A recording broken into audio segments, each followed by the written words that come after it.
Hello, it's me, the Vanipro Chacho. Today I would like to talk to you guys about my top 4 favorite matchups of all time plus 2 honorable mentions. I couldn't make a top 5 because I don't feel strongly enough about the other 2, and I couldn't make a top 6 because I don't think they deserve to be on the same list. That was redundant. So I'm basically just going to go through each book, its title, what it focuses on, a brief summary of what happens in it, why I like it, and any cons if there are any. Now, without further ado, let's get started. Coming in at number 4, we have Avengers vs. X-Men / the Phoenix 5 arc. This focuses on Cyclops and Hope Summers and the return of the Phoenix. It plays out as follows. Basically, Nova is fighting Terrax on some random planet, and during their battle, and he's trying to warn Terrax, hey, the Phoenix is coming, get as many people off this planet as possible. But Nobody's like, yeah, no, I'm going to stay here. I was a hero of Galactus. I don't fear anyone. And he's like, yeah, this is something to make Galactus crap himself and just dips out and Terrax dies, like, instantly. So that's fun. Basically, it begins with the Avengers picking up it on their scanners and getting a warning from Nova. And basically, they're teaming up with the X-Men to try to plan for it. But then the X-Men are like, hold on, we can use the Phoenix Force to get the other X-Men back after M-Day. And like the Avengers are like, no, the Phoenix is too dangerous. We can't do that. Basically, they're trying to fight over Hope, who's going to be the recipient of the Phoenix Force. And she doesn't want to be the recipient of the Phoenix Force. So eventually, it comes down to a big team brawl on the moon. And the Phoenix Force arrives, ready to kick their butts. And then Iron Man flies up to it and shoots it with this thing called the Phoenix Buster armor, which, by the way, is one of my favorite armors in all of comics. And it just completely obliterates it. However, it had an unforeseen side effect. Instead of just dispersing it, it dispersed it and the parts of it went into 5 of the X-Men, specifically Cyclops, Colossus, Emma Frost, Magic, and Namor.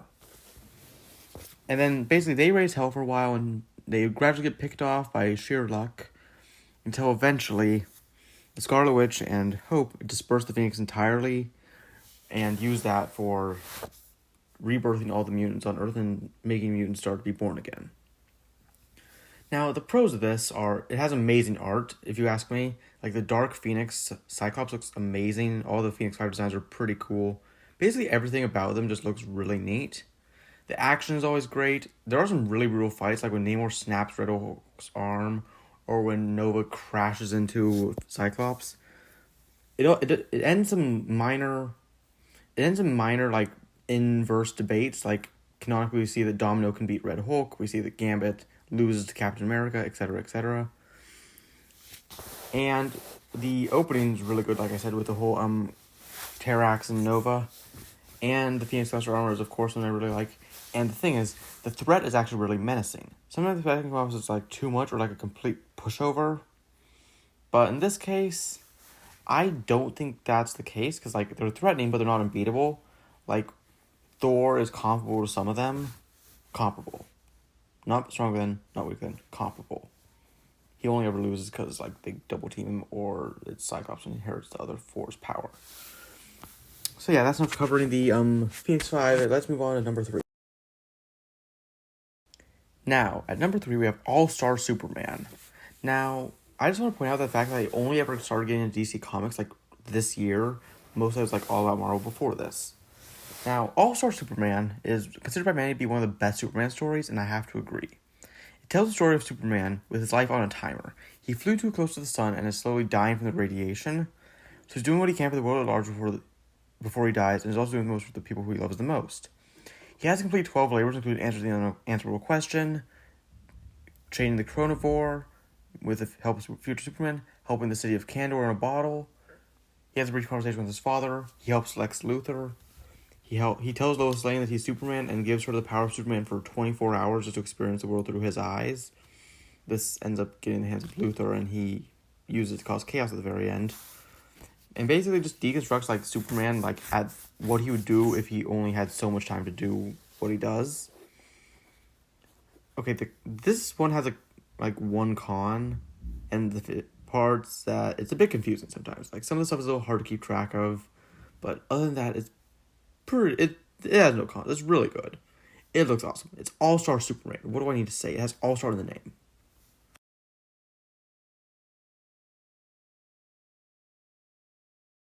Oh, and I'm coming back and putting this in now. I didn't bring up the cons of the Phoenix 5 arc, so those are not enough Thor. The ending's a little weak, and Namor is freaking annoying because he's Namor.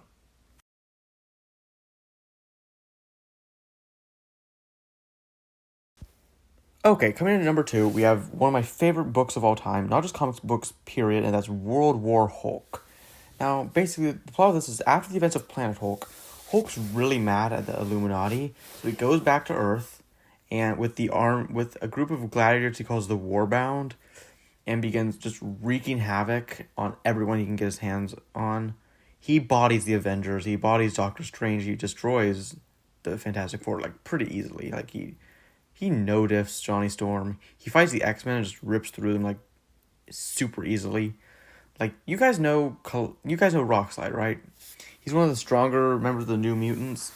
He's got a mutant power that lets him move his body when it's in pieces, and he can pull its parts back together. Hulk knew this, and in order to keep him from becoming a problem later, he ripped off his arms and legs and threw them into Connecticut.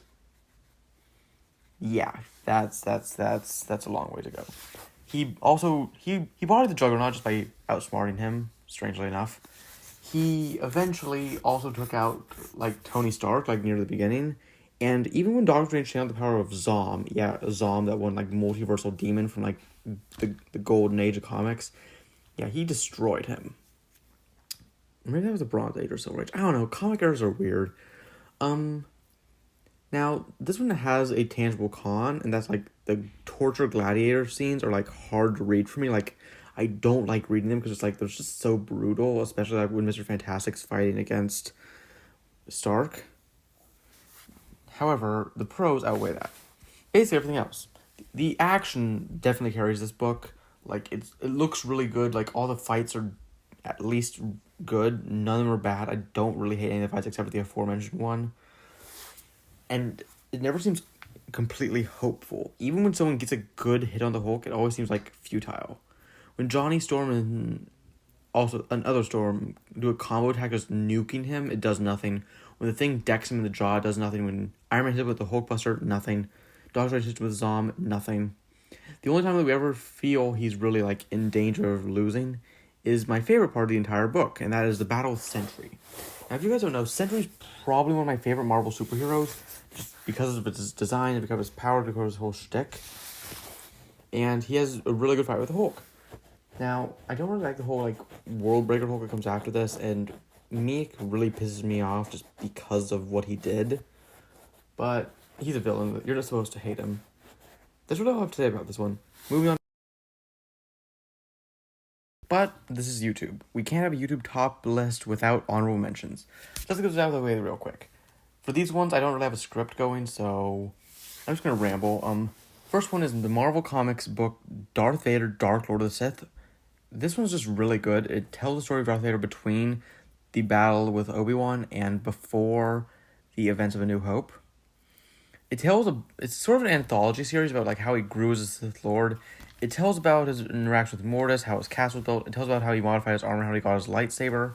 It tells about his in battling Jocasta Nu to claim a data chip that had the names of all the children in the galaxy that were Force sensitive the Jedi tracked.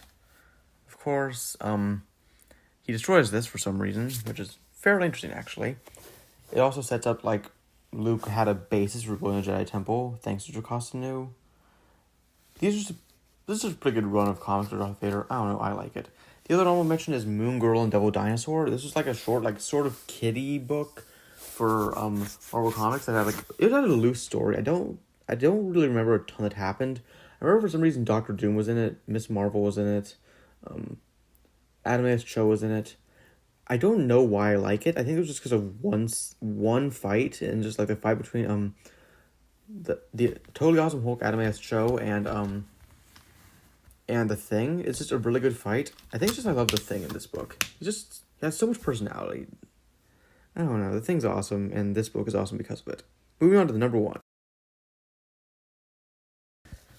Okay, I'm gonna be level with you, Chief. I went into this expecting World War Hulk to be the number one. However, a couple of days before I started writing this, I picked up a book from the library that I intended on reading a while ago, but only now came in as a hold. And this book was Superman for All Seasons. Now, in case you don't know, because this was slightly less well-known than All-Star Superman, this is a likewise out-of-continuity story about Clark Kent becoming Superman, but it has a few notable traits that separate from usual Superman origin stories. For example, instead of it being like, oh, he's fighting Darkseid, he's fighting Lex Luthor, he's fighting Larfleeze, Doomsday, blah, blah, blah, he's not actually fighting any supervillains. He sort of fights Lex Luthor when Lex Luthor lets a plague loose and he has to cure it, but that doesn't really count since he's not actually fighting Luthor. He spends most of it fighting natural disasters or like just random misfortune in the city, like crashing cars or a kid falling off a roof, saving them. It paints him in a really almost naive and childish light, which I really enjoy for Superman. It really just helps sell his infinite optimism. I just love how I love Superman, okay? And he just totally sells himself in this book. It also, instead of telling the end of Superman's story like All-Star, it tells the beginning of a story. It tells him leaving Smallville to go become a reporter. It tells him like going back every now and then, just like check in with his family and his friends and how much things have changed since he was gone. It shows how much the burden of the Superman can weigh on one man. And it's also kind of funny in some parts. It's the perfect Superman story. I know everyone says All-Stars, but I think this one sells it better. I can't stress enough how much I love this book. It just completely captivated me into its story. And with that note, we have come to the end of the list. I'd like to thank you all so much for making it this far into the video. I know it's been a while since I uploaded, and I was just trying to get this out, but I had fun making it. I enjoy talking about comics, and I'm starting to try to make new types of content for my videos that aren't Death Battle or Cleopatra in Space. Tomorrow I plan on making a Cleopatra in Space video, because why not? Let me know in the comments what kinds of videos you'd like to see me make, and I hope to see you next time. See ya.